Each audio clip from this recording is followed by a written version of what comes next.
The front porch light cast shadows across 3 suitcases and 4 garbage bags. Naomi's suitcases. Her belongings stuffed into trash bags like they meant nothing.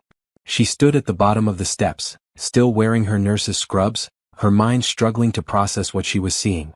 The porch she had swept just that morning. The door she had painted blue last spring because Trevor said it reminded him of the ocean. Trevor stood in that doorway now, his arms crossed over his chest. Behind him, barely visible in the house that Naomi had spent 3 years turning into a home, stood another woman. Younger. Thinner. Wearing one of Naomi's robes. Trevor? Naomi's voice came out smaller than she intended. What's going on? Why are my things outside? I think it's pretty obvious, Naomi. Trevor's voice was cold. Clinical. Like he was discussing the weather instead of destroying their 7-year marriage. This isn't working anymore. I need you to leave. Naomi climbed 2 steps, her legs shaking. Leave? What are you talking about? This is our house. We can talk about whatever's wrong. We can fix this. There's nothing to fix. Trevor moved down 1 step, blocking her path. His face showed no emotion, no trace of the man who had promised to love her forever. I don't want to be married to you anymore. I want you gone. The woman behind him moved closer. She was young, maybe 25. Her hand rested on Trevor's shoulder with casual ownership. Trevor, baby, you don't have to explain anything to her. Just tell her to go. The world tilted. Naomi gripped the railing to stay upright. Who is she? Trevor, who is this woman in our house? Her name's Brittany. And it's not your house anymore. I want you gone by the time I finish loading her car. Trevor turned to go back inside, then paused. He looked back at Naomi with something worse than anger. Disgust. Honestly, Naomi, you should be grateful I stayed as long as I did. After what pregnancy did to your body. No man would want you now. You're used up. Damaged goods. The words hit like physical blows. Naomi's hand unconsciously moved to her stomach, where faint stretch marks remained from the baby she had lost at 6 months 2 years ago. The baby they had mourned together. Or so she thought. You're really doing this? Tears burned her eyes, but she refused to let them fall. Not yet. After everything we've been through? What we've been through? You mean what I've been through, being tied to someone who couldn't even carry a baby to term? Do you know how embarrassing that was? My coworkers asking about the baby that never came? Naomi felt something break inside her chest. I almost died. The doctors said dash. I don't care what the doctors said. I care that I've wasted years of my life on someone who can't give me what I want. Brittany can. Brittany will. Trevor's voice rose loud enough for the neighbors to hear. Mrs. Patterson from next door had appeared on her porch. Mr. Chin was pretending to water his already drenched lawn. So take your stuff and go. Find some desperate guy who'll settle for damaged goods, but don't come back here. Trevor, please. Naomi hated the begging in her voice but couldn't stop it.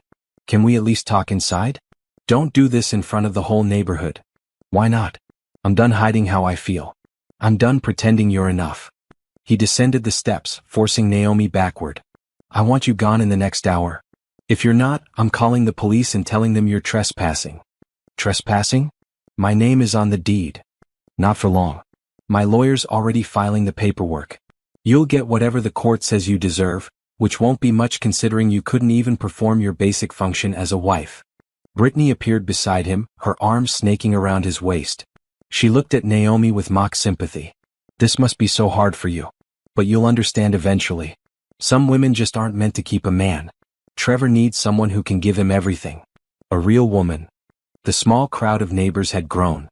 Naomi saw Mrs. Patterson on her phone, probably texting everyone on the block. Mr. Chin had given up pretending not to watch. The young couple from 3 doors down stood on their lawn, not even hiding their stares. 1 hour, Naomi. That's all you get. Trevor turned and walked back inside, pulling Brittany with him. The door slammed. The blue door Naomi had painted, in the house she had cleaned, on the porch she had decorated. Naomi stood frozen at the bottom of the steps. Her entire life was packed into garbage bags and old suitcases, displayed for everyone to see. Her marriage was over, announced to the world like a public execution. And she had nowhere to go. Her parents had passed 5 years ago. Her sister lived in California with barely enough room for her own family. Her best friend from nursing school had moved to Texas. Naomi had spent so many years focused on being Trevor's wife that she had let other relationships fade. She had made Trevor her whole world, and now that world was ending. She pulled out her phone with trembling hands. Her bank app showed $342. Their joint account showed zero. Trevor had cleared it out. A car pulled up. Not just any car. A sleek black Mercedes that Naomi recognized. It belonged to Donovan Harris, the CEO of Henderson Financial Group, where Trevor worked as a senior analyst. The man Trevor was always trying to impress. The boss Trevor talked about constantly, bragging about how tight they were, how Donovan trusted him with important accounts. Donovan stepped out of the car, his expression shifting from casual to concerned as he took in the scene. Naomi's belongings on the porch. Naomi standing at the bottom of the steps, clearly devastated. The neighbors watching like it was dinner theater. Mrs. Bennett? Donovan walked toward her, his voice gentle. Is everything all right? Naomi wanted to say yes. Wanted to pretend everything was fine. But she couldn't. The dam broke and tears streamed down her face. She couldn't speak. Could only gesture helplessly at the bags, at the door, at the ruins of her life. Donovan's jaw tightened. He looked at the house, then back at Naomi. Where's Trevor? Inside. The word came out broken. With his girlfriend. He said no man would want me. He said I'm damaged goods. He gave me an hour to leave. Something dangerous flashed in Donovan's eyes. He said what? Before Naomi could answer, Trevor appeared back on the porch carrying 2 more bags. He froze when he saw Donovan. Mr. Harris. I didn't know you were, this isn't what it looks like. It looks like you're throwing your wife out onto the street. Donovan's voice was ice cold. It looks like you're publicly humiliating her in front of your neighbors. Is that not what's happening here, Bennett? Trevor's face went red. This is a private matter, sir. Between me and my wife. It stopped being private when you put her belongings on display for the whole street to see. Donovan turned to Naomi. Mrs. Bennett, do you have somewhere safe to go? Naomi shook her head, not trusting her voice. Then you're coming with me. We'll sort this out properly. Donovan pulled out his phone. I'm calling my driver to help load your things. Now wait just a minute. Trevor started down the steps. No, you wait. Donovan cut him off. You don't talk to her. You don't come near her. And on Monday morning, you and I are going to have a very serious conversation about your behavior and whether Henderson Financial wants to be associated with someone who treats their wife this way. Trevor's face went from red to white. Sir, please, you don't understand. I understand perfectly. Mrs. Bennett, if you'll allow me, I have a guest house on my property. You're welcome to stay there as long as you need. No strings attached. Just a safe place while you figure out your next steps. Naomi looked at this man, Trevor's boss, offering her a lifeline when Trevor himself had cut her loose. She looked at the bags on the porch. At Trevor's panicked face. At Brittany watching from the window. She made her decision. Yes, thank you. I'll accept your help. As Donovan's driver arrived and began loading her belongings, Naomi walked past Trevor without looking at him. She heard him calling after her, his voice suddenly desperate, but she didn't turn around. She got into Donovan's car and watched her old life fade in the rearview mirror. She didn't know what came next, but anything had to be better than what she was leaving behind. The guest house was nicer than any place Naomi had ever lived. It sat behind Donovan's main house, a small cottage with its own kitchen, bathroom, and bedroom. The furniture was simple but expensive. The kind of place that probably cost more per month than she made in 3. The linens are fresh, Donovan said, setting down the last of her bags. Kitchen is stocked with basics. If you need anything else, the main house is just across the garden. My housekeeper, Mrs. Rodriguez, comes 3 times a week. She'll make sure you have everything you need. Naomi stood in the middle of the living room, still wearing her scrubs, still processing that her life had completely changed in the span of 2 hours. Mr. Harris, I don't know how to thank you. I'll start looking for an apartment tomorrow. I won't impose on your kindness longer than necessary. Naomi. He waited until she looked at him. You're not imposing. And please call me Donovan. Mr. Harris is what my employees call me, and you're not my employee. But Trevor is. Won't this look bad? Him working for you while his wife is living on your property? Donovan's expression hardened. Trevor should have thought about that before he kicked you out in front of the entire neighborhood. What he did tonight was cruel and public. The fact that you're accepting help from someone who offered it doesn't reflect badly on you. It reflects badly on him. Naomi sank onto the couch, exhaustion hitting her all at once. She had worked a 12-hour shift at the hospital. She had come home to her marriage ending. She had been publicly humiliated. And now she was in a stranger's guest house, dependent on the charity of her husband's boss. I don't understand how this happened, she whispered. This morning, everything was normal. He kissed me goodbye. He said he'd see me tonight. How did I miss the signs that he was planning this? Donovan sat in the chair across from her, his expression softening. People who plan to hurt us get very good at hiding it. This isn't your fault. He said no man would want me. The words hurt to speak. He said pregnancy damaged me. That I'm used up. He's wrong. Donovan's voice was firm. And cruel. And from what I saw tonight, he's also a coward who couldn't even end things privately. He had to make a spectacle of it. Naomi looked at him, really looked at him for the first time. She had met Donovan a handful of times at company events. Trevor was always on his best behavior around him, always trying to impress him. Donovan was in his early 40s, well-dressed, well-spoken. The kind of man who commanded respect without demanding it. Why are you helping me? She asked. You barely know me. Because it's the right thing to do. Because I was raised to help people who need it. And because. He paused, choosing his words carefully. Because I know what it's like to be betrayed by someone you trusted. My ex-wife had an affair with my former business partner. They cleaned out several accounts before I caught them. So I understand what you're going through, at least partially. I'm sorry. That must have been terrible. It was. But it also taught me who my real friends were and showed me I was stronger than I thought. You'll find the same thing. He stood. Get some rest. Tomorrow will help you figure out your next steps. But tonight just breathe. You're safe here. After he left, Naomi sat in the silence of the guest house. She pulled out her phone and stared at it. No calls from Trevor. No texts. No apologies. Nothing. She opened her photos. Years of pictures. Their wedding day. Holidays. Vacations. The ultrasound photo from the baby they lost. She had kept it in a frame beside their bed. Was it still there? Or had Trevor thrown it away like he had thrown away their marriage? Her phone buzzed.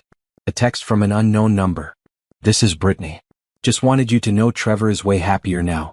You should move on too. Find someone desperate enough to want you well. Naomi stared at the message. The cruelty of it. The deliberate misspellings to seem casual while delivering maximum hurt. She started to type a response, then stopped. She blocked the number instead.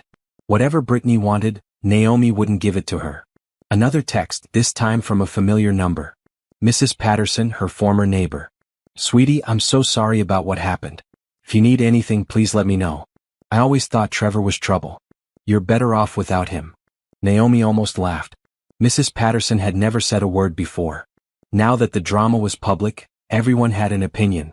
She turned off her phone and walked to the bedroom. The bed was made with white linens that probably cost more than her entire bedroom set had. She fell onto it fully clothed and finally let herself cry. Not the quiet tears from earlier. The deep, body-shaking sobs of someone whose entire world had shattered. She cried for the marriage that ended. For the baby she had lost and the husband who had blamed her for it. For the years she had spent trying to be enough, never realizing she was enough all along. Trevor just wasn't capable of seeing it. Eventually the tears stopped. Naomi lay in the dark, listening to unfamiliar sounds. This cottage. This life. Everything was different now. Her phone buzzed again. She almost ignored it, but something made her check. An email notification. From their joint bank account. Account closure notice. Final balance, $0. Trevor had closed their joint account. Not only emptied it, but closed it entirely. Naomi logged into her individual account. $342. That was all she had. She thought about their house.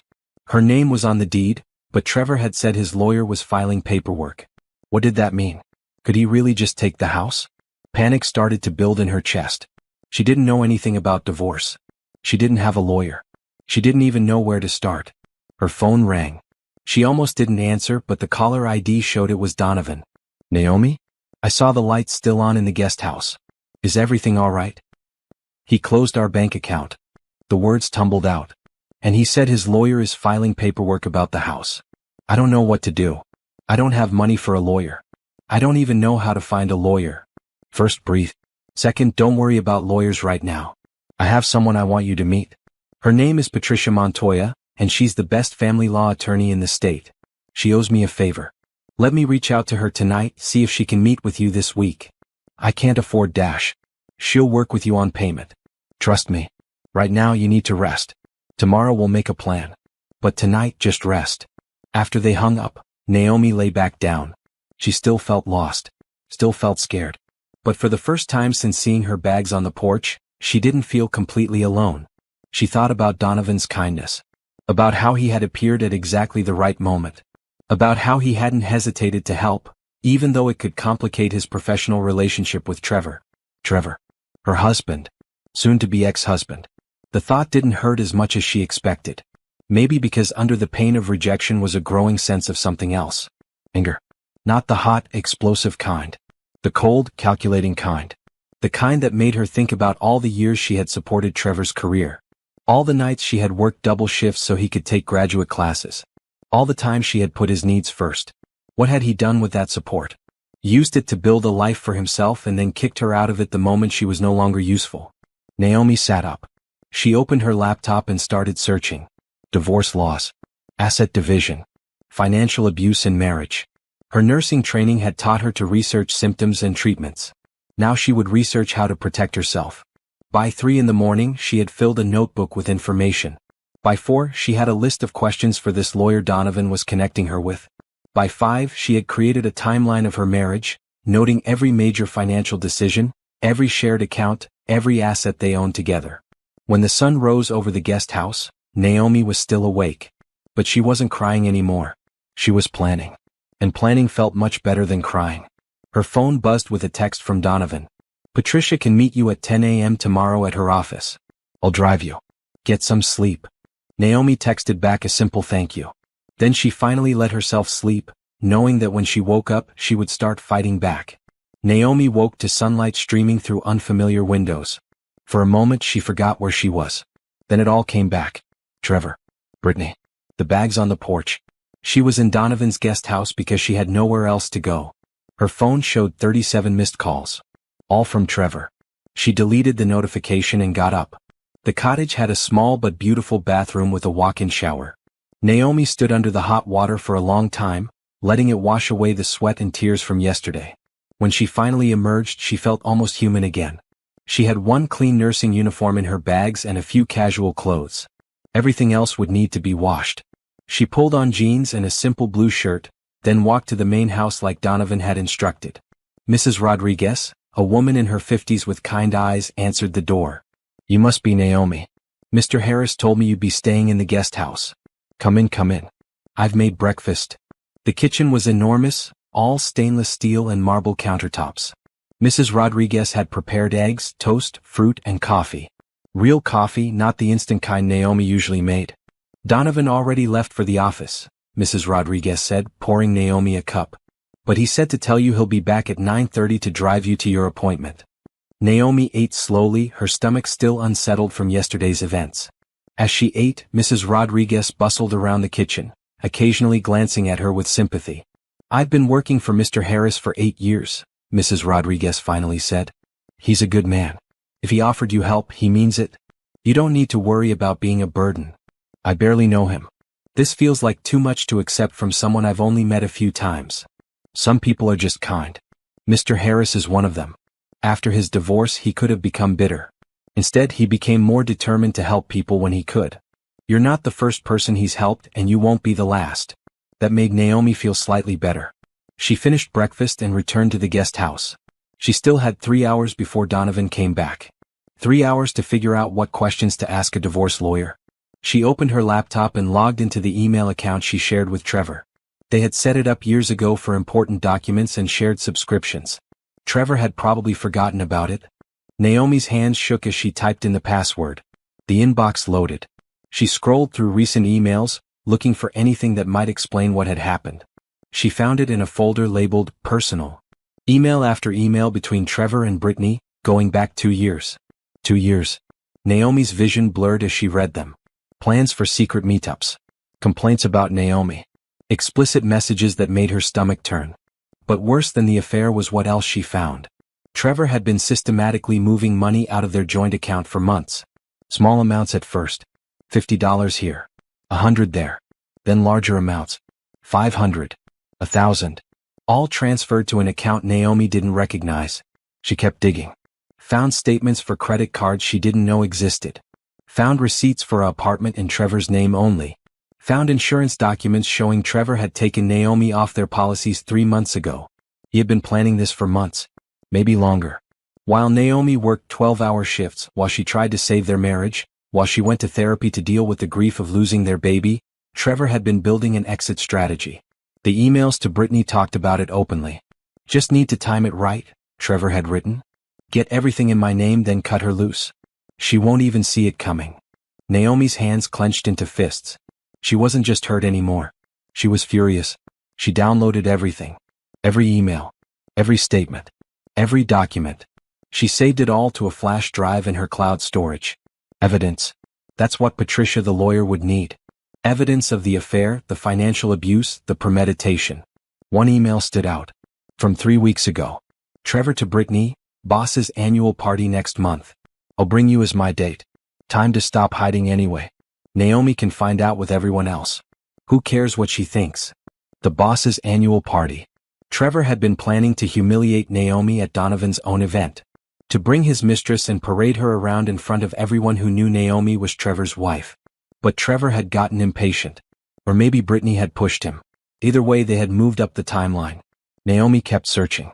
She found the deed to their house. Both names were on it, just like she remembered. She found their mortgage statements showing they had significant equity. She found documentation of improvements she had paid for with money from her nursing bonuses. She found their marriage license. She stared at it, at her signature next to Trevor's. At the date, 7 years ago, when she had believed in forever. Her phone rang. Trevor again. She let it go to voicemail. A minute later, a text appeared. Naomi, we need to talk. What you did yesterday was childish. Taking off with my boss like that? Really? You embarrassed me. Come get your stuff and let's be adults about this. Naomi laughed, a harsh sound in the quiet cottage. She embarrassed him? He had kicked her out in front of the neighborhood and she embarrassed him? She didn't respond. Instead, she kept documenting everything.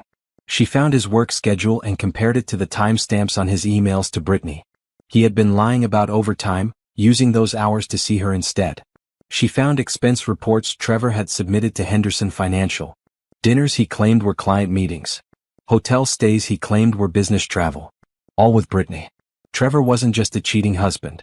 He was committing fraud against his employer. Naomi sat back, overwhelmed by the amount of betrayal. 2 years of lies. 2 years of theft. 2 years of planning to destroy her while pretending to love her. A knock at the door made her jump. She opened it to find Donovan standing there in a business suit, looking concerned. Mrs. Rodriguez said you've been in here all morning. Are you all right? I found it all. Naomi's voice was steady despite the tears on her face. The affair. The hidden money. The fraud. Everything. Fraud. Trevor's been lying on his expense reports. Claiming personal expenses with his girlfriend as business costs. I have dates, receipts, everything. She handed him the flash drive. I think you need to see this. Donovan took the drive, his expression darkening as he skimmed through the files on his phone. This is serious. This is very serious. I know. I documented everything. For the lawyer and... She hesitated. And for you if you need it. Trevor's been stealing from Henderson Financial for months. We'll deal with Trevor later. Right now, we need to get you to Patricia's office. Donovan checked his watch. We need to leave in 10 minutes. Are you ready? Naomi nodded. She grabbed the notebook she'd filled with questions and another copy of all the evidence. As they walked to Donovan's car, she felt different than she had yesterday. Yesterday she had been a victim, discarded and humiliated. Today she was a woman with evidence, with documentation, with proof of every lie her husband had told. Today she was ready to fight back. Patricia Montoya's office occupied the top floor of a downtown high-rise. The waiting room had floor-to-ceiling windows overlooking the city. Everything about the space screamed expensive, and Naomi's stomach dropped thinking about how much this would cost. A woman in her 50s with sharp eyes and a sharper suit emerged from an inner office. Mrs. Bennett? I'm Patricia Montoya. Please come in. Donovan squeezed Naomi's shoulder. I'll wait here. Take all the time you need. Patricia's office was all business. Files lined the walls in perfect order. Her desk held a computer and nothing else. She gestured for Naomi to sit, then took her own seat. Donovan called me last night and explained your situation. Before we begin, I need to be clear about something. I normally charge $400 an hour. But Donovan and I have an arrangement. He helped me with a situation years ago, and I've been waiting to return the favor. So for you, we'll work out a payment plan you can afford. My goal is to get you what you're owed, not to bankrupt you in the process. Understood. Naomi felt tears prick her eyes. Yes. Thank you. Good. Now tell me everything from the beginning. Naomi started with yesterday with coming home to find her bags packed. She described Trevor's cruelty, his words about her body, his public humiliation. Patricia took notes, her expression neutral but her pen moving fast. Then Naomi pulled out the flash drive. I found something else. Evidence of his affair, financial abuse, and fraud against his employer. Patricia loaded the files onto her computer. Her neutral expression shifted to something harder as she read. How long did you say this affair has been going on?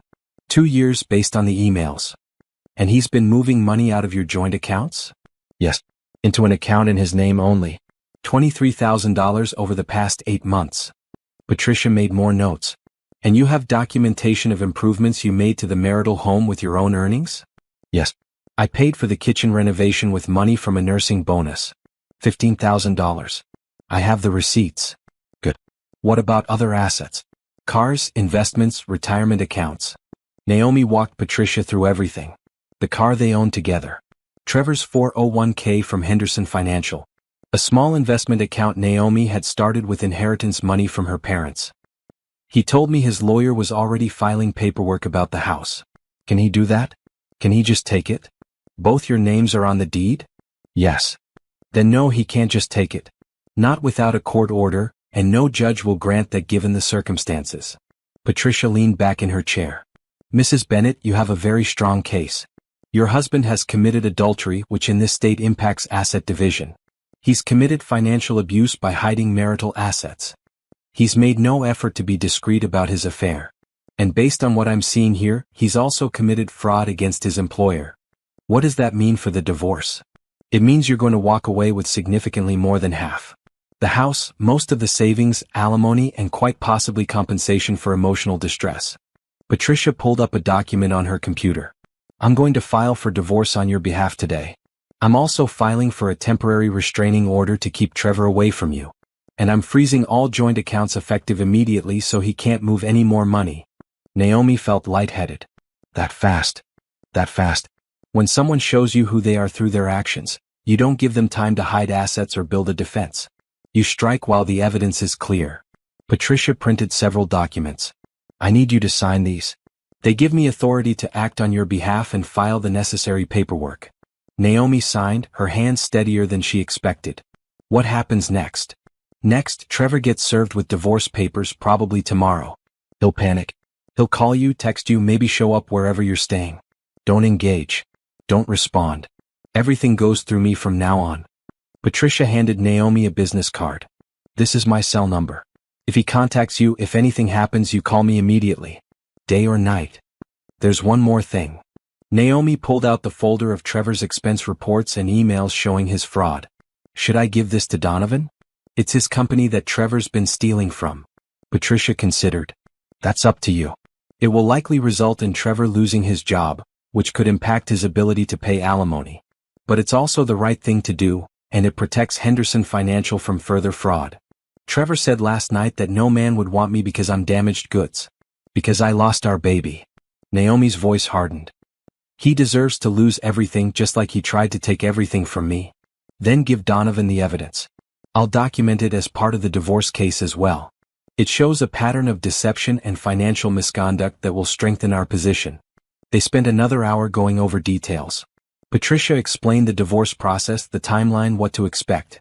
She explained that Trevor might try to claim Naomi was having an affair with Donovan, given that she was staying on his property. Is that going to be a problem? Naomi asked. Only if it's true, and I don't think it is. Donovan's helping you as a friend would. There's nothing inappropriate about accepting help when you need it. And frankly, even if it were true, it wouldn't matter much legally. Trevor's affair started 2 years ago and is well documented. Any claim he makes about you would look like desperation. When Naomi finally emerged from Patricia's office, she felt exhausted but empowered. Donovan stood immediately, searching her face. How did it go? She's filing today. Everything's in motion. Naomi held up the folder of Trevor's expense reports. And I have something you need to see. About what Trevor's been doing at Henderson Financial. They went to a coffee shop nearby. Naomi laid out the evidence while Donovan read through it, his expression growing darker with each page. He's been doing this for how long? At least a year. Maybe more. He used company credit cards for personal expenses with Brittany. Hotels, dinners, shopping. Then filed them as business expenses with fake client names. Donovan pulled out his phone. I need to call our CFO. This is embezzlement. This is criminal. Will he go to jail? I don't know. But he'll definitely lose his job, and will pursue civil charges for the money he stole. Donovan looked at her. Are you sure you want to do this?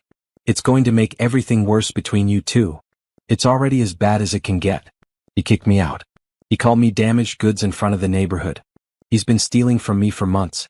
Why should I protect him? You shouldn't. I just want to make sure you're ready for the fallout. Naomi thought about Trevor's face when she drove away yesterday. About Brittany smirking from the window. About the years she had wasted trying to be enough for someone who was never going to appreciate her. I'm ready. Do whatever you need to do. Donovan made the call right there in the coffee shop. Naomi listened as he explained the situation to his CFO, outlining the evidence and requesting an immediate investigation. When he hung up, he looked grim. They're putting Trevor on immediate suspension. He'll be called in tomorrow morning for an interview with our legal team. Depending on what they find, we'll file a police report. Good. They sat in silence for a moment. Then Donovan spoke, his voice gentle. How are you really doing? With all of this? Naomi considered the question. Yesterday she had been devastated. Today she was angry. Tomorrow she might be something else entirely. But right now, sitting in this coffee shop with evidence of her husband's betrayal spread across the table, she felt something unexpected. Oh, I'm doing better than I thought I would, she admitted. Yesterday I felt like my life was over. Today I feel like maybe it's just beginning. Donovan smiled. That's the right attitude. Trevor thought he could discard you and move on without consequences. He's about to learn he was very wrong. Naomi's phone buzzed. A text from an unknown number. She opened it and immediately wished she hadn't. A photo of Trevor and Brittany in bed together, both smiling at the camera. The message below read, "He's mine now. Get over it." Naomi handed the phone to Donovan without a word. His jaw clenched. Block this number. Save the message and send it to Patricia. It's harassment and it's evidence of the affair. They really want to twist the knife, don't they? They're desperate. They know what's coming even if they don't want to admit it. People who are secure in their choices don't send messages like this. They're trying to hurt you because they're scared. Naomi blocked the number and forwarded the message to Patricia. Then she looked at Donovan. Thank you. For everything. I don't know what I would have done without your help. You would have figured it out. You're stronger than you think. He checked his watch. Ready to head back? Mrs. Rodriguez is making lunch and I think you could use a decent meal and some rest. On the drive back to Donovan's property, Naomi watched the city pass by. She thought about her life 48 hours ago. She had been Mrs. Trevor Bennett, nurse, loyal wife. She had been someone who put everyone else first and accepted crumbs of affection in return. Now she was just Naomi. And maybe that was exactly who she needed to be. Her phone rang. Trevor. She declined the call. It rang again immediately. Declined. Then a text. You're making a huge mistake. Call off your lawyer and we can work this out like adults. Naomi blocked Trevor's number too. Then she turned off her phone entirely. Good choice, Donovan said. The next few days are going to be tough. Trevor's going to panic when he gets served, when he gets called into Henderson, when he realizes you're not backing down. But you have a plan now. You have support. You're not alone. I keep waiting to feel sad, Naomi admitted. About the marriage ending. But mostly I just feel angry. Is that wrong? Anger is healthy as long as you channel it productively. And from what I've seen, you're doing exactly that. You're not seeking revenge. You're seeking justice. There's a difference. They pulled into Donovan's driveway. The main house and guest cottage looked peaceful in the afternoon sun. It felt surreal that this was Naomi's life now. One day at a time, Donovan said as if reading her thoughts. You don't have to figure everything out today. Just take it one step at a time. Naomi nodded and headed to the guest house. Inside, she sat on the couch and finally let herself process everything that had happened in the past 2 days. Her marriage was over. Her husband had betrayed her in every way possible. She was living in a stranger's guest house and facing a divorce she never wanted. But she also had a plan. She had a lawyer. She had evidence. She had support. And most importantly, she had something Trevor would never have. The truth on her side, and the determination to make sure justice was served. Tomorrow, Trevor would be served with divorce papers. Tomorrow he would be called in to answer for his fraud. Tomorrow his carefully constructed lies would start to crumble. Naomi couldn't wait to see it happen. The next morning, Naomi woke to her phone buzzing with blocked number alerts. Trevor had clearly figured out she'd blocked him and was trying different numbers to get through. She deleted all the notifications without reading them and got ready for her shift at the hospital. She was halfway through her route on the pediatric floor when her supervisor, Helen, called her into the office. "Naomi, I just got a strange phone call. A man claiming to be your husband, saying there's a family emergency and demanding your schedule." Helen's expression was concerned but wary. "He was very aggressive when I wouldn't give him the information. Is everything all right?" Naomi's face heated with embarrassment. "I'm going through a divorce.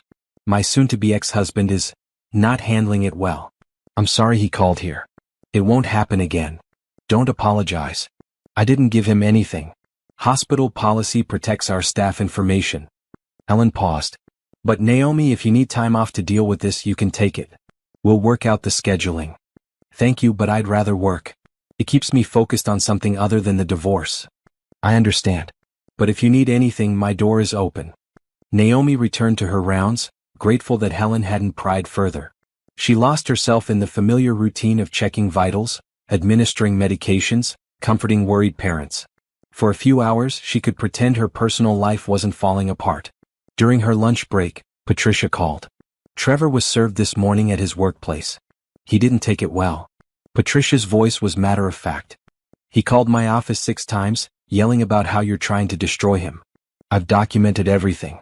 Also, Henderson Financial's legal team interviewed him today about the expense fraud. They've terminated his employment effective immediately and are filing criminal charges." Naomi sat down hard on a bench in the hospital courtyard. "Criminal charges? I didn't think it would go that far. He stole over $30,000 from his employer through fraudulent expense reports. That's not just firing territory. That's criminal fraud." Patricia's voice softened slightly. "I know this is a lot. But Trevor made his choices. He's facing consequences for those choices. That's not on you. I know. It just feels big. It is big. Which is why you need to be prepared. Trevor's going to escalate. He's lost his job, his wife filed for divorce, and he's facing criminal charges. People in that position don't think rationally.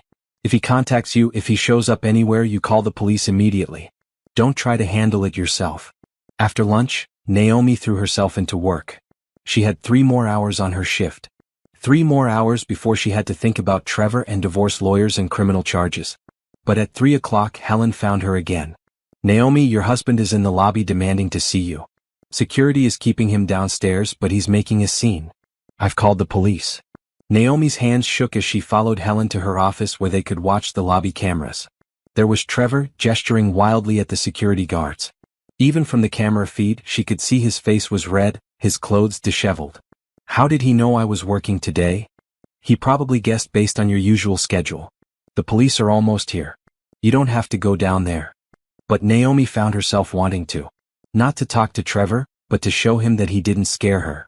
That he couldn't disrupt her life just because his own was falling apart. "I'll go down. With security present." Helen looked uncertain but nodded. They rode the elevator down together. Trevor spotted Naomi immediately and pushed past one of the security guards. "Naomi, finally. Do you have any idea what you've done?" "They arrested me. They actually arrested me at my own office." 2 police officers entered the lobby. One immediately moved between Trevor and Naomi. "Sir, you need to step back. Now. This is my wife. I have a right to talk to my wife. Not when there's a restraining order filed against you." The officer checked his tablet. "Trevor Bennett?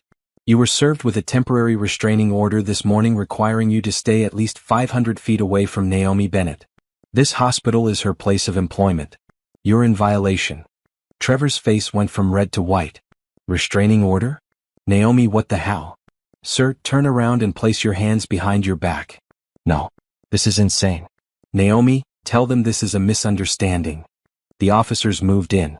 Trevor tried to back away but they were faster.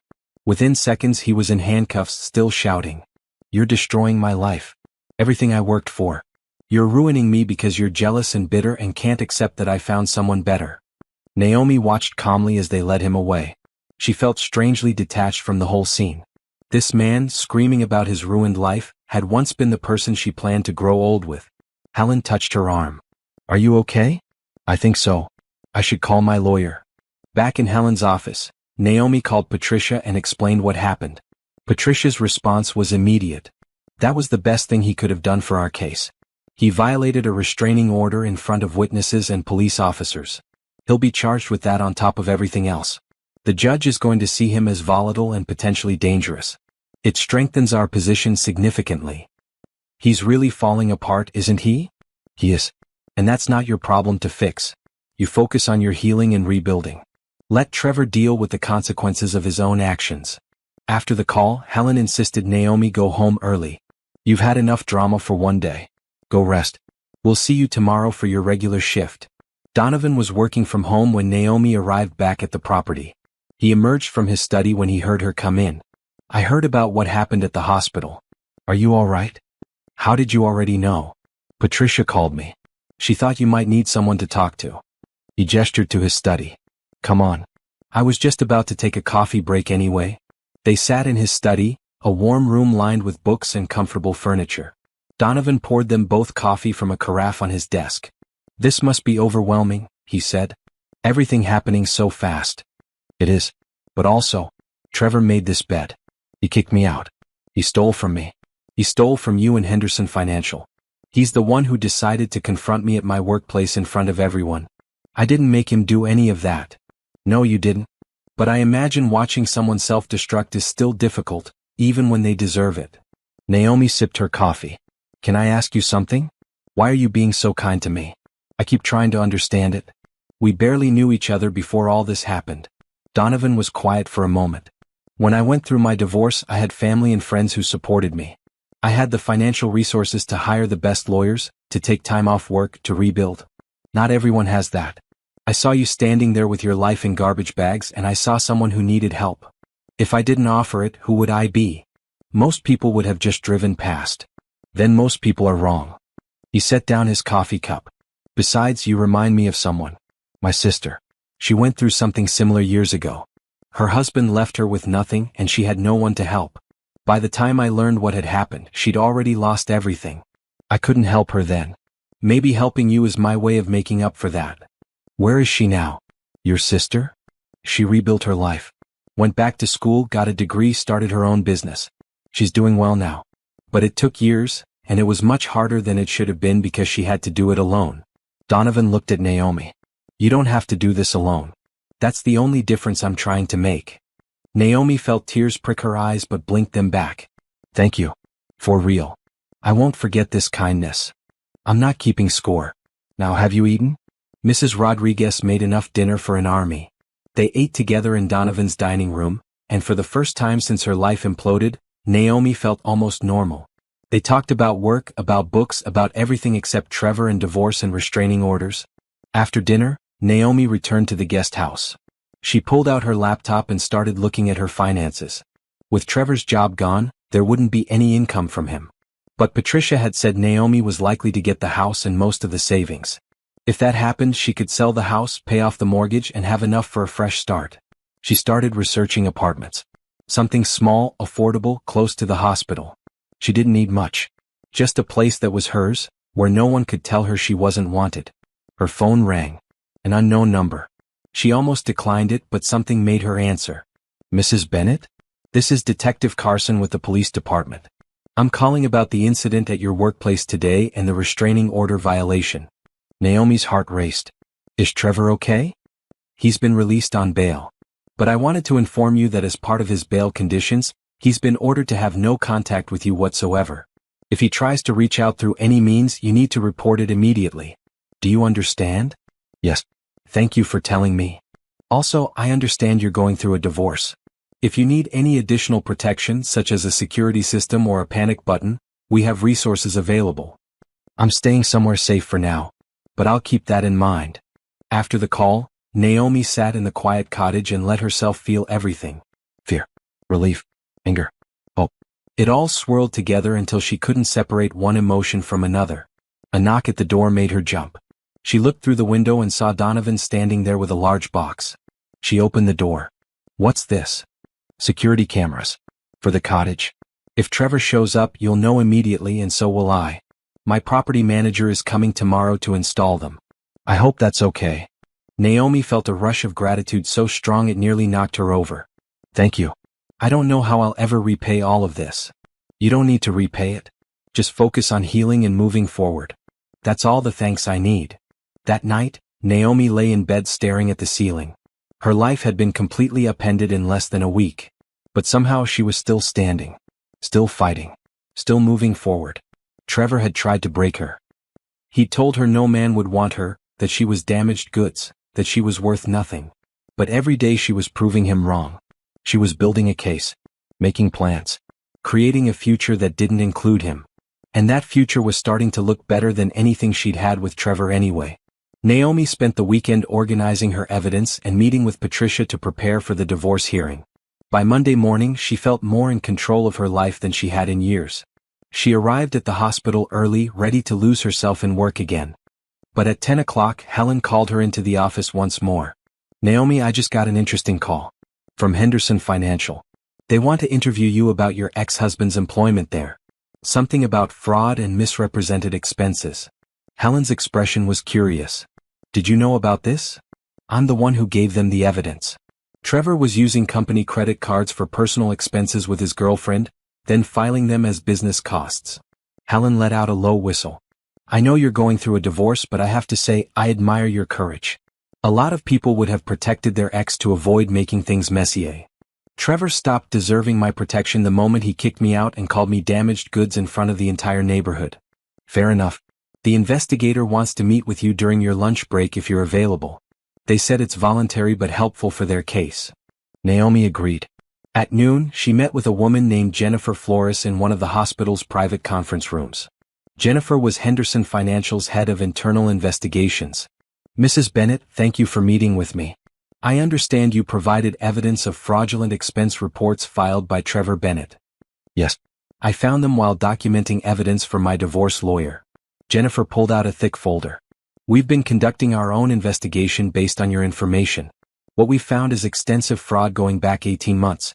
Trevor claimed business expenses totaling nearly $40,000, all of which were actually personal expenses with his girlfriend Brittany Shaw. 40,000? I thought it was 30. That was our initial estimate. The deeper we dug, the more we found. Here's where it gets interesting though. Brittany Shaw also works for Henderson Financial. She's in marketing and she's been helping Trevor falsify expense reports by creating fake client names and meeting descriptions. Naomi sat back. So she's involved in the fraud too? Very much so. We've suspended her as well and are filing charges against both of them. But I need to verify some of the evidence you provided. Can you walk me through how you obtained these documents? Naomi explained about the shared email account, about downloading everything to a flash drive, about the timeline she'd created matching Trevor's fake business trips with his emails to Brittany. Jennifer took detailed notes. This is excellent work. You've basically built our entire case for us. The district attorney is going to love this. Good. They both deserve whatever's coming to them. I appreciate your cooperation. Now, I have to ask, are you aware that Trevor has been telling people at Henderson that you're having an affair with our CEO, Donovan Harris? Naomi's face heated. What? He's been claiming that the reason you have such strong evidence is because you're romantically involved with Mr. Harris and you're both conspiring to destroy him. He says you've been having the affair for months, and that's why you were so quick to leave him. That's not true. Donovan helped me because Trevor kicked me out and I had nowhere to go. There's nothing romantic between us. I believe you. So does everyone else who's looked at the evidence. Trevor's claims don't hold up under scrutiny. But I wanted you to be aware that he's spreading this narrative. Jennifer closed her folder. One more thing. We're holding a meeting this afternoon with all senior staff to address the fraud and announce the terminations. Trevor's been banned from the premises, but he's been trying to contact people at the company to tell his side of the story. If he reaches out to you about Henderson Financial or asks you to recant your evidence, please let me know immediately. After Jennifer left, Naomi sat alone in the conference room. Trevor was telling people she was having an affair with Donovan. Of course he was. He couldn't accept that his own actions had destroyed him, so he had to blame someone else. Make himself the victim. She pulled out her phone and texted Donovan. Need to talk.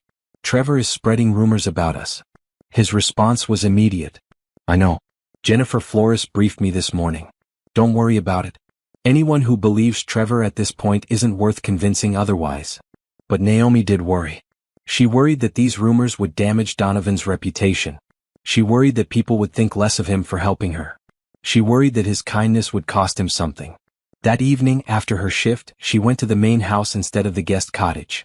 Mrs. Rodriguez let her in, and Naomi found Donovan in his study, going through paperwork. "We need to talk," she said. He looked up. "About Trevor's accusations?" "Yes. He's telling people we're having an affair. That we conspired together to ruin him. I don't want my presence here to damage your reputation or your company." Donovan set down his papers. "Naomi, sit down." She sat in the chair across from his desk. "Trevor is a desperate man facing criminal charges, divorce, and the loss of his career. Of course he's going to make up stories to explain why his life is falling apart. It's easier than accepting responsibility for his own actions." Donovan leaned forward.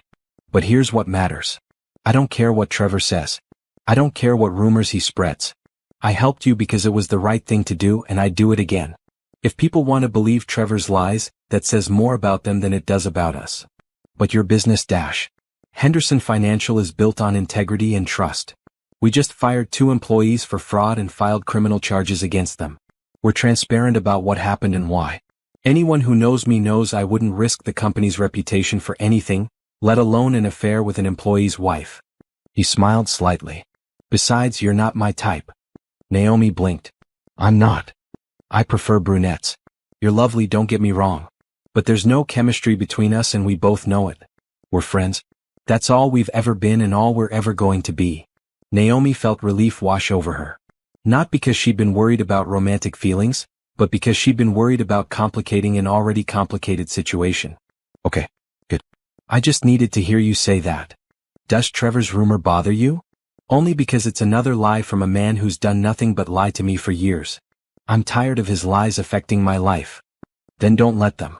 Live your truth. Let Trevor live in his fantasy world where he's the victim. Eventually, reality will catch up with him." Donovan glanced at his computer.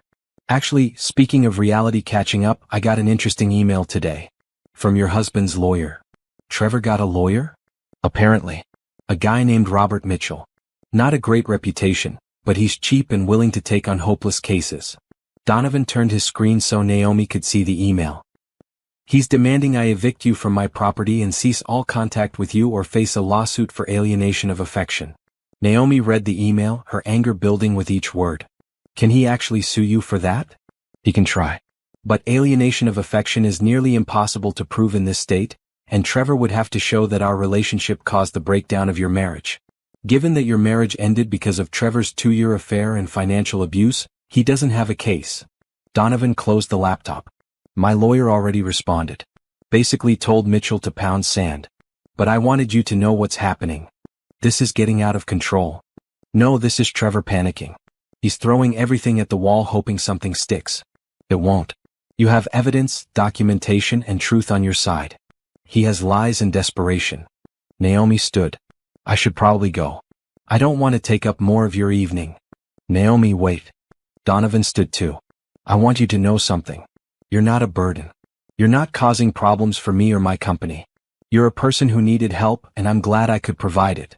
Don't let Trevor make you feel guilty for accepting kindness. That's what he wants. How do you always know the right thing to say? Years of therapy after my own divorce."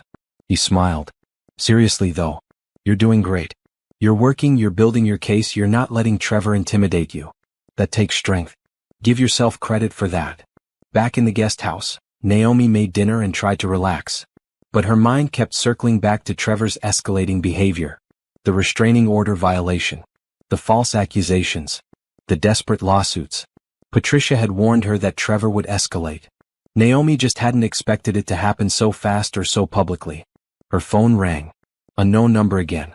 She almost didn't answer, but something made her pick up. "Hello? Mrs. Bennett? This is Robert Mitchell, your husband's attorney. I think we need to talk. My attorney is Patricia Montoya. If you have something to say, you can say it to her. I'd prefer to speak with you directly. Woman to woman, so to speak. You're not a woman. Figure of speech.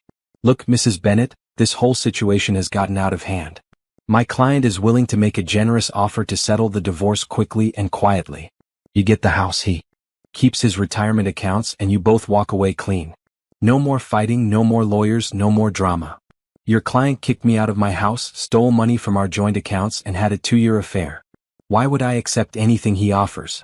Because the alternative is a long, expensive court battle that will cost you money you don't have. My client has already secured financing for his legal fees. Can you say the same? Naomi's grip tightened on the phone. I have excellent legal representation. And I have evidence of everything Trevor did. Tell your client I'll see him in court. You're making a mistake, Mrs. Bennett. My client is trying to be reasonable. Your client is trying to avoid consequences. It's not going to work. Goodbye, Mr. Mitchell. She hung up and immediately called Patricia. Trevor's lawyer just called me directly, trying to make a settlement offer. That's completely inappropriate. He knows you have representation. Let me handle this. Patricia sounded furious. What did he offer? Naomi explained. Patricia laughed, a harsh sound. He wants Trevor to keep his retirement accounts? The ones Trevor funded with money that included your income during the marriage? Absolutely not. Don't worry, I'll put Mitchell in his place. After the call, Naomi felt drained. This was her life now. Constant calls, constant threats, constant maneuvering. When would it end? But even as she wondered that, she knew the answer. It would end when the divorce was final. When Trevor had no more power over her. When she was legally and financially free. She just had to hold on until then. That night, she dreamed about the house she'd shared with Trevor. In the dream, she was packing boxes, preparing to move out. But every box she packed would refill itself. Every door she tried to leave through would lock. She was trapped in that house, surrounded by memories of a marriage that had never been real. She woke up sweating, her heart pounding. The guest house was dark and quiet. Safe. She was safe here. Trevor couldn't get to her. She got up and made tea, sitting at the small kitchen table and watching the sun rise over Donovan's garden. In a few hours she'd go to work. She'd take care of her patients. She'd build her case. She'd keep moving forward. Because that's what survivors did. They kept moving forward, one day at a time, until the past couldn't hurt them anymore. And Naomi was definitely a survivor. The divorce hearing was scheduled for a Thursday morning at 9 o'clock. Naomi woke at 5, unable to sleep, her mind racing through everything Patricia had prepared her for. She dressed carefully in a simple navy suit, pulled her hair back and applied minimal makeup. Patricia had advised her to look professional but not overdressed. Let Trevor be the one who shows up desperate and disheveled, she'd said. Donovan drove her to the courthouse. He waited in the lobby while Naomi met with Patricia in a small conference room. Remember, Patricia said, going over the key points one last time, Trevor's lawyer is going to try to make this about you leaving him for Donovan. Don't engage. Don't get defensive. Just answer the questions honestly and let the evidence speak for itself. What if I can't keep my composure? Then take a breath and pause. There's no rush. The judge would rather you take your time than break down on the stand. Patricia squeezed her hand. You're going to do great. You know the truth. The truth will win. They entered the courtroom. Trevor was already there with Robert Mitchell. Trevor looked terrible, his suit wrinkled, his face drawn. When he saw Naomi, something flashed in his eyes. Anger. Resentment. Maybe even regret. Naomi looked away. Brittany was there too, sitting in the gallery. Patricia had explained that she might be called as a witness, even though she wasn't a party to the divorce. When Brittany saw Naomi, she smirked. Naomi ignored her too. Judge Angela Martinez entered and everyone stood. She was a woman in her 60s with sharp eyes and a no-nonsense demeanor. Patricia had briefed Naomi on her reputation, fair but intolerant of games or dishonesty. This is the matter of Bennett versus Bennett, Judge Martinez said, reviewing the file. I've read the preliminary filings. This seems fairly straightforward given the evidence submitted, but we're here to ensure both parties are heard. Mr. Mitchell, you may present your client's case. Robert Mitchell stood. He was exactly what Naomi expected. Slick suit, too much hair gel, and a smile that didn't reach his eyes. Your Honor, my client Trevor Bennett is here today because his wife abandoned their marriage after embarking on an affair with his employer. She then conspired with this employer to have my client fired from his job, arrested, and financially ruined. My client is the true victim here. Patricia didn't even look concerned. She'd warned Naomi this was coming. Judge Martinez looked up. Mr. Mitchell, I've reviewed the evidence submitted by Mrs. Bennett's attorney. There are documented affairs, financial improprieties, and employment fraud. I assume you have evidence to support your claims about Mrs. Bennett? I have my client's testimony, Your Honor. I see. Ms. Montoya? Patricia stood smoothly. Your Honor, I have emails, bank statements, expense reports, witness statements, and police reports, all of which paint a very different picture than Mr. Mitchell's narrative. If I may present the evidence.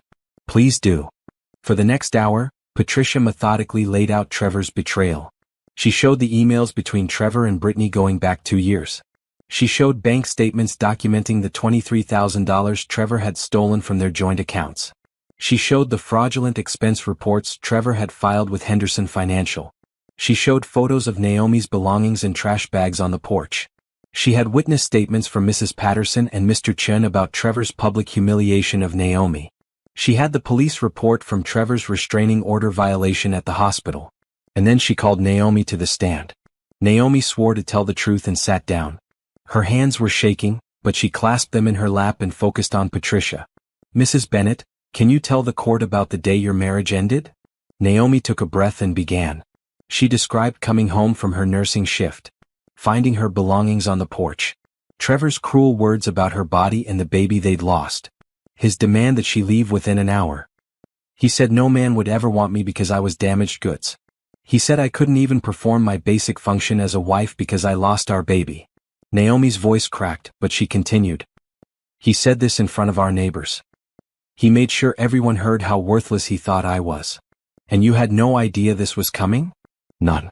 I thought we had a normal marriage.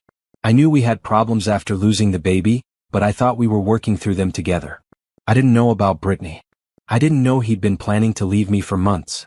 Patricia walked her through discovering the emails, the hidden accounts, the fraud.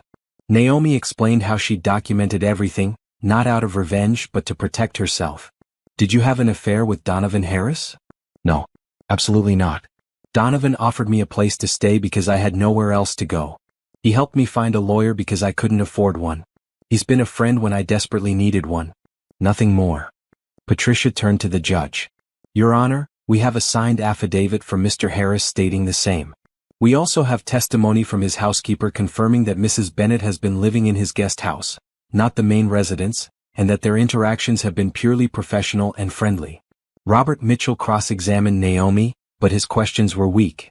He tried to make her presence on Donovan's property seem inappropriate. He tried to suggest she'd been planning to leave Trevor all along.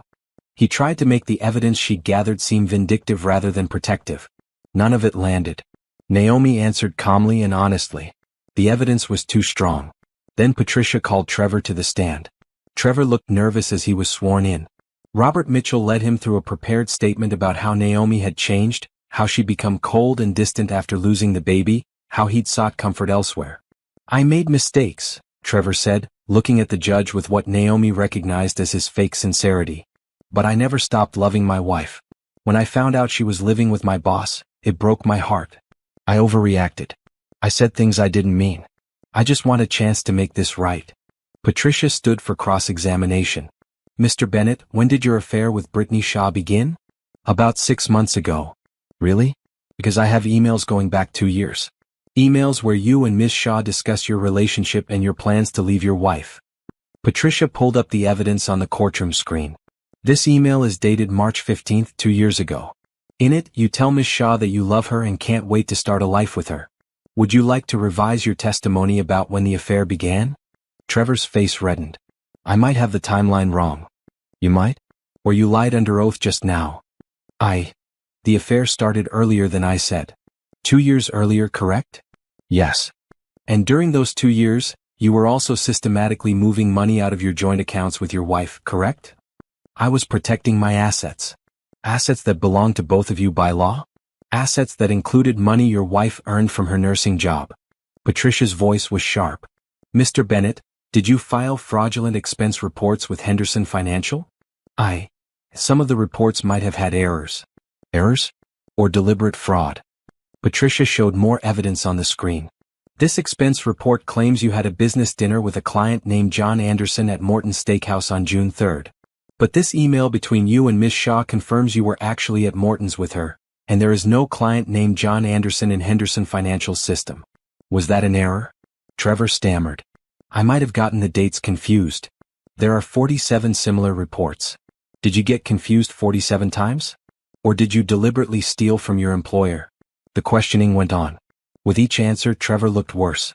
He contradicted himself. He tried to justify his actions. He blamed Naomi for his affair, his theft, his lies. Finally, Patricia asked, "Mr. Bennett, did you tell your wife that no man would ever want her because she was damaged goods?" Trevor hesitated. "I was angry. I didn't mean it. But you said it. In front of your neighbors. Loud enough for multiple people to hear and confirm. You publicly humiliated your wife, then kicked her out of her own home. Correct?" "Yes, but dash. Thank you." No further questions. Judge Martinez called a brief recess. Naomi sat with Patricia in the hallway, trying to process what had just happened. "You did great," Patricia said. Trevor destroyed himself on that stand. The judge saw right through him. He still thinks he can talk his way out of this. That's because Trevor spent his whole life talking his way out of consequences. This time is different. This time there's evidence. When court reconvened, Judge Martinez looked stern. "I've reviewed all the evidence and heard testimony from both parties. This is one of the clearer cases of marital misconduct I've seen in my years on the bench." She turned to Trevor. "Mr. Bennett, your affair began 2 years before you ended your marriage. During that time, you systematically removed funds from joint accounts, committed fraud against your employer, and eventually publicly humiliated your wife before forcing her from her home. Your claim that Mrs. Bennett abandoned the marriage is not supported by any evidence. In fact, all evidence indicates you abandoned the marriage long before she even knew it was over." Trevor started to speak, but Judge Martinez held up a hand. "I'm not finished. Your allegations that Mrs. Bennett had an affair with Mr. Harris appear to be nothing more than an attempt to deflect from your own misconduct. The evidence shows Mr. Harris offered humanitarian aid to someone in need. Nothing more." The judge turned to Naomi. "Mrs. Bennett, I'm sorry for what you've endured. What your husband did was cruel and calculated. I'm granting your divorce petition and ruling as follows." Naomi held her breath. "The marital home is awarded to Mrs. Bennett. Mr. Bennett, you will vacate any claim to the property within 30 days. All joint accounts and assets will be divided 70-30 in Mrs. Bennett's favor, given the financial abuse documented in this case. Mr. Bennett will repay the $23,000 stolen from joint accounts within 90 days. Additionally, Mr. Bennett will pay spousal support of $2,000 per month for 3 years. Trevor shot to his feet. "Your Honor, I don't have a job. How am I supposed to pay that? That's not Mrs. Bennett's concern. You should have considered your financial situation before committing fraud against your employer." Judge Martinez signed the order. "This divorce is granted. The restraining order remains in effect for 1 year. Mr. Bennett, if you violate it again, you will face jail time. Do you understand?" "Yes, Your Honor," Trevor said, defeated. As they left the courtroom, Naomi felt dizzy. Patricia was grinning.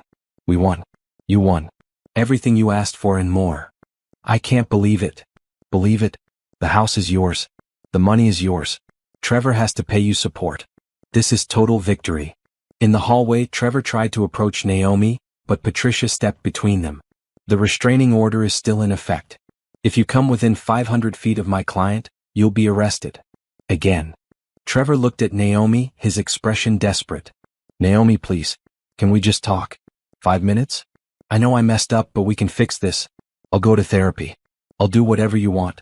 Just give me another chance." Naomi met his eyes. She saw the man she'd married, but also the man who had destroyed her. They weren't the same person. Maybe they never had been. "You don't get another chance," she said calmly. "You used up all your chances when you spent 2 years lying to me. When you stole from me. When you told me I was worthless in front of the entire neighborhood. This is over, Trevor. We're over. Move on." She walked away, Patricia beside her. Behind them, she heard Robert Mitchell trying to calm Trevor down, but she didn't look back. Outside the courthouse, Donovan was waiting. He took one look at Naomi's face and smiled. "You won. I won. Then let's celebrate. Lunch at wherever you want." As they drove away from the courthouse, Naomi looked back one last time. Trevor was standing on the steps, watching her leave. Brittany had joined him, her arm around his waist. They looked miserable together. Naomi turned forward and didn't look back again. She had won her freedom. Now it was time to figure out what to do with it. 6 months after the divorce was finalized, Naomi sat in her new apartment and marveled at how different her life had become. The space was small, a 1-bedroom in a nice neighborhood near the hospital, but it was hers. Every piece of furniture, every decoration, every choice had been made by her alone. The house she'd shared with Trevor had sold quickly. After paying off the mortgage and splitting the equity, Naomi had enough money to furnish her apartment, pay Patricia's legal fees, and start a savings account. Real savings in an account only she could access. Her job at the hospital had become more than just a paycheck. Helen had promoted her to head nurse of the pediatric department, recognizing the leadership Naomi had shown during her personal crisis. The raise meant she could afford therapy twice a month and still have money left over for things she enjoyed. Things had changed for Trevor and Brittany too, though not in the ways they'd hoped. From what Naomi heard through the neighborhood gossip network, Trevor had finally found a new job at a small accounting firm making half what he'd made at Henderson Financial. Brittany had been fired after the fraud investigation and was working retail. They'd moved in together in a cheap apartment across town. The criminal charges against both of them were still pending. Their trial was scheduled for next month, and Jennifer Flores had already called Naomi twice to confirm she'd testify if needed. But that was their problem, not hers. Naomi had moved on. She'd started attending a support group for women recovering from financial abuse. At first, she'd gone because her therapist recommended it. But she'd kept going because it helped. Sharing her story with women who understood, who had been through similar situations, made her feel less alone. And then something unexpected had happened. After Naomi shared her story at group one evening, 3 women had approached her asking for advice. They were in situations similar to what she'd been through, and they didn't know how to start protecting themselves. Naomi had helped them document their evidence, connect with lawyers, understand their rights. She'd done for them what Patricia and Donovan had done for her. And it had felt good. Really good. Now, 6 months later, Naomi had become the unofficial go-to resource in the support group for women needing practical help. She'd created information packets about financial abuse, divorce procedures, and legal resources. She built a network of lawyers, therapists, and advocates who offered sliding scale fees for women escaping bad situations. Her apartment had become a planning center. Women came over for coffee and strategy sessions. They spread out documents on her dining table and figured out next steps together. Naomi had found her purpose. One Saturday morning, Donovan called. They'd stayed in touch after Naomi moved out of his guest house, meeting for coffee every few weeks to catch up. "I have an idea I want to run by you," he said. "Can we meet for lunch?" They met at a cafe downtown. Donovan looked excited, which was unusual for his normally calm demeanor. "I've been thinking about what you're doing with the support group," he said once they'd ordered. "You're essentially providing crisis management and resource coordination for women in financial crisis. What if we formalized it?" Formalized it how? Start a nonprofit. Create an actual organization that helps women document financial abuse, connect them with legal resources, provide emergency financial assistance. "I'd like to help fund it." Naomi stared at him. "You want to fund a nonprofit for me to run?" "Not just you. We'd hire staff, get proper office space, build partnerships with law firms and shelters. But yes, I want to help you turn what you're already doing into something bigger. Something that can help more women." "Donovan, I'm a nurse. I don't know anything about running a nonprofit." "You know how to help people. You know what resources women need because you needed them yourself. The administrative stuff, we can hire people for that. What matters is the mission, and you understand that mission better than anyone." Naomi's mind raced. A real organization. Proper funding. The ability to help more women than she could reach through one support group. "I'd need to think about it. This is huge. Take all the time you need." "But Naomi, you're already doing this work. You're just doing it without proper support or resources. Let me help you do it better." Over the next few weeks, Naomi researched nonprofit structures, met with lawyers about incorporation, and created a business plan. She named the organization Phoenix Rising, after the mythical bird that rose from ashes. It felt appropriate. Donovan connected her with his corporate lawyer to handle the legal setup. He offered to cover startup costs and first-year operating expenses. He introduced her to other business owners who might want to support the cause. Naomi still worked at the hospital part-time, but slowly Phoenix Rising became her primary focus. They secured office space, hired a part-time administrator, and built a website. They partnered with family law attorneys who agreed to take cases at reduced rates. They created emergency funds to help women escape dangerous situations. The support group became Phoenix Rising's first program. Within 3 months, they'd expanded to 2 groups serving 20 women total. Within 6 months, they'd added financial literacy workshops and legal clinics. Naomi had found her calling. Every woman she helped felt like justice for what Trevor had done to her. Every success story felt like another nail in the coffin of his cruelty. One evening, after leading a particularly emotional support group session, Naomi sat in her office and thought about how far she'd come. A year ago, she'd been standing on a porch with her belongings in garbage bags, believing Trevor when he said no man would want her. Now she was running a nonprofit, helping other women, and building a life that was richer and more meaningful than anything she'd had during her marriage.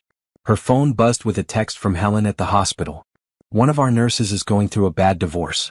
Can she contact you?" Naomi texted back immediately. "Of course. Send her my number." 10 minutes later, her phone rang. "Hello, this is Naomi." "Hi. My name is Rachel. Helen said you might be able to help me. My husband kicked me out last week and I don't know what to do." The woman's voice was tearful and scared. "Tell me what happened," Naomi said gently. As Rachel told her story, Naomi took notes and felt the familiar pull of purpose. This was what she was meant to do. Turn her pain into power. Transform her trauma into a tool to help others. By the end of the call, Rachel had a plan. She had Patricia's contact information. She had a place to stay through one of Phoenix Rising's emergency housing partners. She had hope. "Thank you," Rachel said through tears. "I didn't think anyone would understand. I understand exactly what you're going through.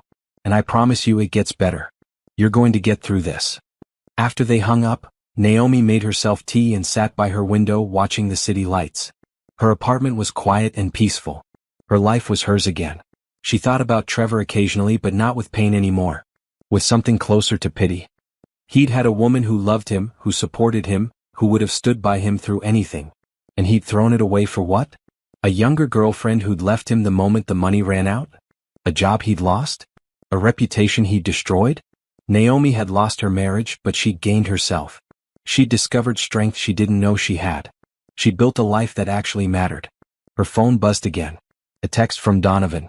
"Board meeting next week to review first-year progress. You should be proud of what you've built." Naomi smiled and texted back, "We built it together. Thank you for believing in me. Thank you for proving me right." That night, Naomi pulled out a journal and started writing. It was something her therapist had suggested, documenting her journey for herself. She wrote about the fear she'd felt standing on that porch, the humiliation of Trevor's words, the desperation of having nowhere to go. But she also wrote about the kindness of strangers who became friends, the strength she'd found in herself, the purpose she'd discovered in helping others. She wrote about Phoenix Rising and the 20 women in her support groups. She wrote about Rachel and the hope in her voice by the end of their call. She wrote about the life she was building, brick by brick, from the ruins of her marriage. "Trevor tried to break me," she wrote. "He told me no man would want me, that I was damaged, that I was worthless. But he was wrong about all of it. I'm not broken. I'm rebuilt. And I'm stronger than I ever was when I was with him." She closed the journal and got ready for bed. Tomorrow she had a meeting with potential donors for Phoenix Rising. Next week she was speaking at a conference about financial abuse in marriages. Next month she was testifying at Trevor and Brittany's trial. Her life was full, busy, meaningful, and completely her own. As she turned off the lights, Naomi thought about the woman she'd been a year ago. Scared, broken, convinced she was worthless because her husband said so. She wished she could go back and tell that woman the truth. That she was worth so much more than Trevor could ever see. That his cruelty said everything about him and nothing about her. That someday she'd be grateful he kicked her out because it forced her to find out who she really was. But she couldn't go back. She could only move forward. And forward was looking pretty damn good. Naomi was in the Phoenix Rising office reviewing grant applications when her phone rang. Patricia's name flashed on the screen. "The trial date is set," Patricia said without preamble. "Trevor and Brittany's fraud trial. 2 weeks from now. The prosecutor wants you to testify about how you discovered the evidence." "I'll be there." "Good. One more thing. Trevor's lawyer called me yesterday. Apparently Trevor wants to see you. In person. Before the trial." Naomi's first instinct was to refuse. But something made her pause. "Why?" "He says he wants to apologize. Make amends. Robert Mitchell claims Trevor's in therapy and has had a real awakening about how he treated you. They're hoping if he shows remorse, it might help with sentencing. So this isn't actually about apologizing to me. It's about him avoiding jail time. Probably. But it's your choice. If you want closure, this might be your chance to get it. If you don't, that's fine too." Naomi thought about it. A year ago, she would have jumped at the chance to hear Trevor apologize. But now, she didn't need his apology. She'd already moved on. Still, curiosity got the better of her. Fine. I'll meet him. But in a public place. With you present. I'm not doing this alone. They arranged to meet at a coffee shop near the courthouse. Patricia arrived first, securing a table in the corner where they could see the whole room. When Trevor walked in, Naomi barely recognized him. He looked older. Thinner. The confidence he'd always carried had been replaced by something that looked like defeat. His clothes were worn, his shoes scuffed. He'd aged years in the months since the divorce.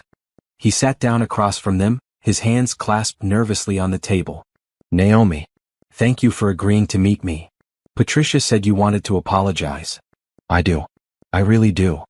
Trevor's voice cracked. I've been going to therapy twice a week. I've been working on myself, trying to understand why I did what I did. And I want you to know that I'm sorry. For everything. For the affair, for stealing from you, for what I said on the porch. All of it. I was wrong. Naomi studied him. He seemed sincere, but then again Trevor had always been good at seeming sincere. Why now? Is this because your trial is coming up? No. I mean, yes, the trial made me really look at my choices. But it's not just about that. I destroyed my life, Naomi. I destroyed our marriage, my career, my reputation. Everything. And for what? For an affair that didn't even last? Brittany left me the moment things got hard. I lost everything, including the one person who actually loved me. You didn't lose me, Trevor. You threw me away. I know I did. And I hate myself for it. Every single day. Tears welled in his eyes. I thought I was trading up. I thought Brittany was better because she was younger, prettier.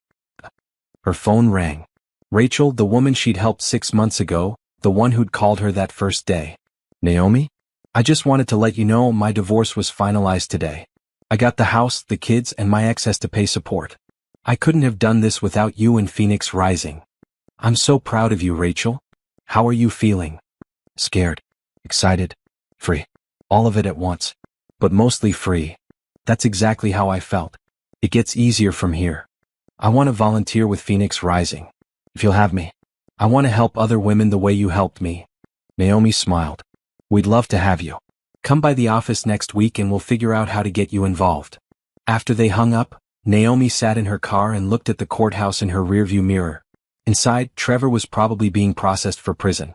His life as he knew it was over. But hers? Hers was just beginning. She started the car and drove toward the Phoenix Rising office, where a support group meeting would start in an hour. 5 new women were joining tonight, all of them scared and lost and looking for hope. Naomi would give them that hope. The same hope Donovan had given her when he stopped his car and offered help. The same hope Patricia had given her when she took her case.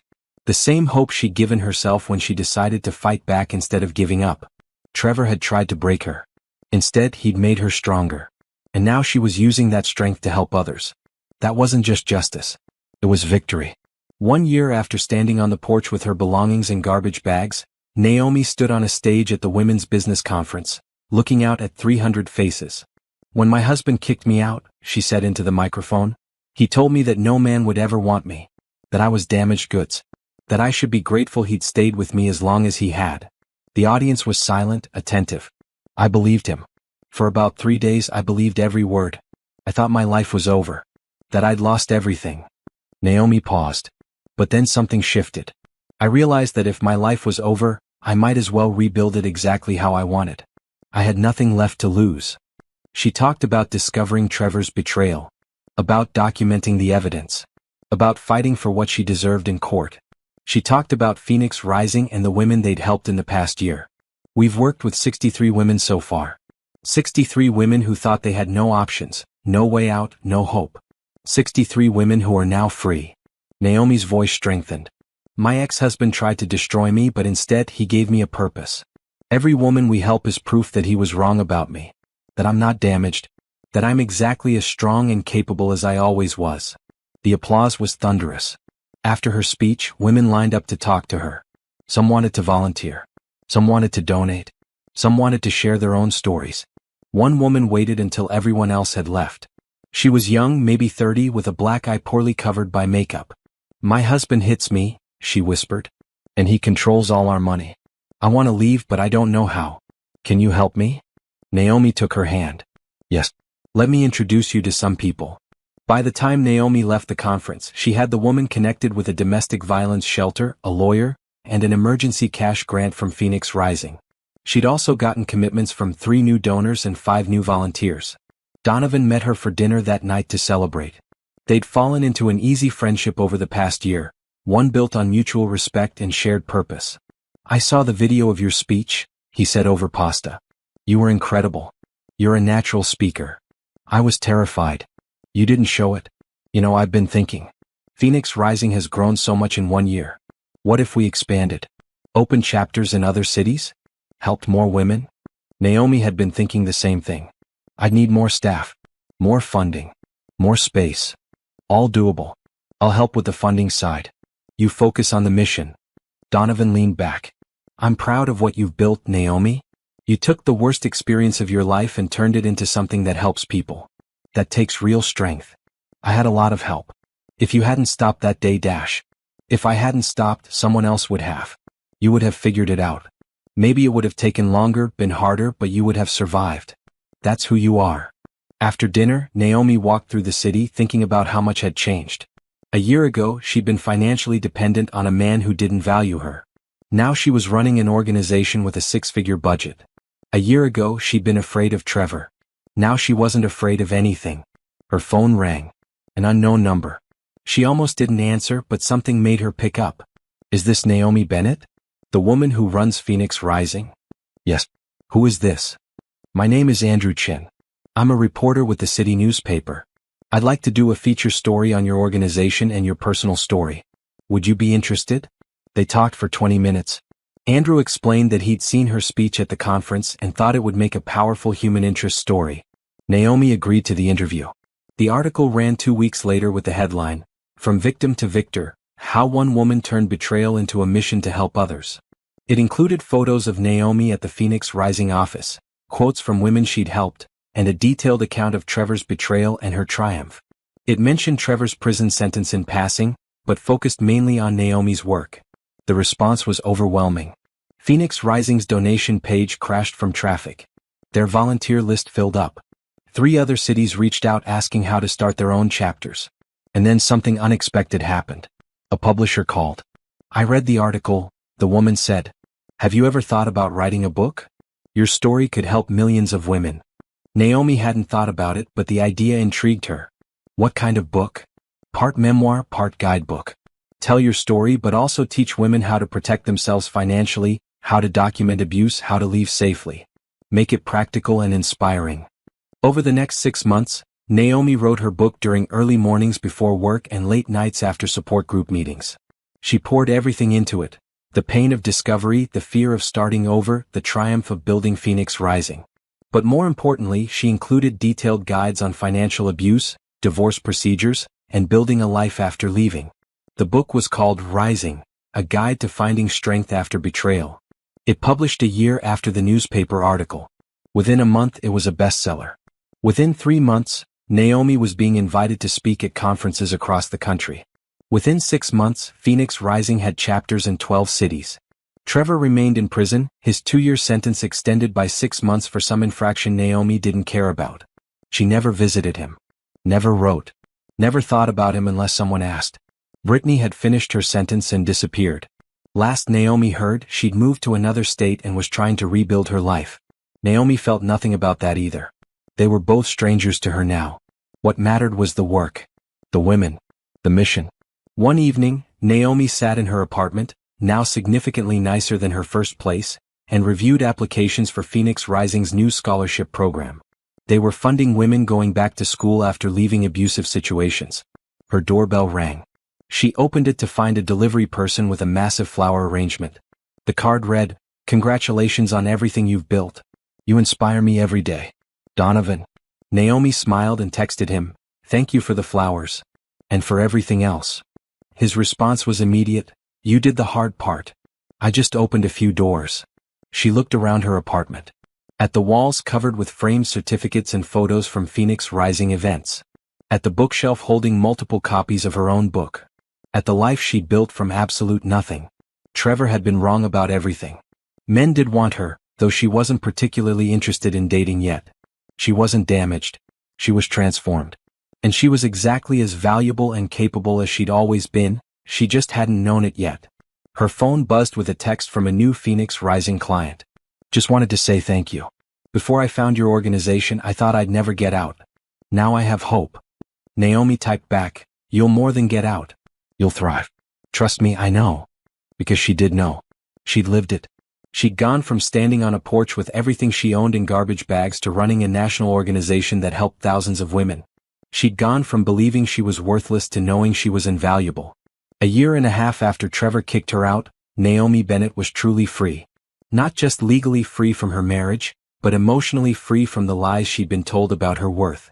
She poured herself a glass of wine and stood by her window, looking out at the city lights.